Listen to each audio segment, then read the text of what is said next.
உலகம் முழுவதும் பல்வேறு மதங்களில் பல சக்தி வாய்ந்த கடவுள்களை வழிபடப்படுகின்றனர். இதற்கான அளவுகோல் மக்களின் பக்தி, புராண சக்திகள், தொன்மை மற்றும் உலகளாவிய தாக்கம் ஆகியவற்றை அடிப்படையாக கொண்டு உலகின் மிகவும் சக்தி வாய்ந்த கடவுள்கள் பற்றி இந்த காணொளியில் காண்போம்.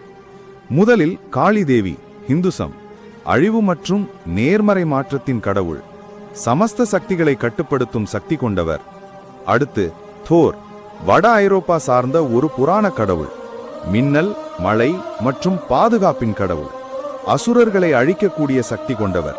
அடுத்து அமோன் ரா, எஜிப்சியன், சூரிய சக்தியின் கடவுள், உயிர் கொடுக்கும் உலக சுழற்சி இயக்கும் சக்தி கொண்டவர்.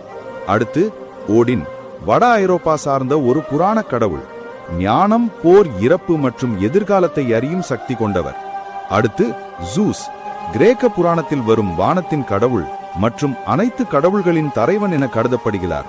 அவர் இயற்கையின் சக்தியை கட்டுப்படுத்தக்கூடிய கடவுளாவார்.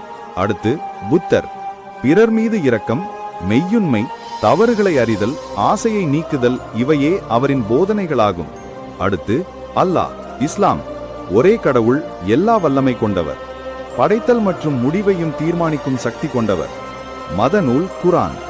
அடுத்து இயேசு கிறிஸ்து, கருணை, மன்னிப்பு, உயிர்ப்பின் கடவுள், பாவங்களை மன்னிக்கும், உயிரை புனரெடுக்கும் சக்தி கொண்டவர், உலகிலேயே மிக அதிக மக்களால் வழிபடக்கூடியவர்.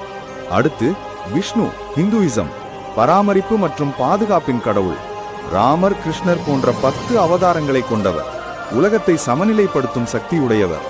இறுதியாக சிவன், ஹிந்துயிசம், அழிப்பு மற்றும் புனரமைத்தலின் கடவுள், காலத்தை தாண்டும் சக்தி கொண்டவர். உலகளவில் கோடிக்கணக்கான பக்தர்கள் உள்ளனர்.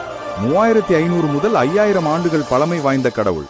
உங்களுக்கு பிடித்த கடவுள் யார் என்று கமெண்டில் சொல்லவும். வீடியோ பிடித்திருந்தால் லைக் செய்யவும், சப்ஸ்கிரைப் செய்யவும்.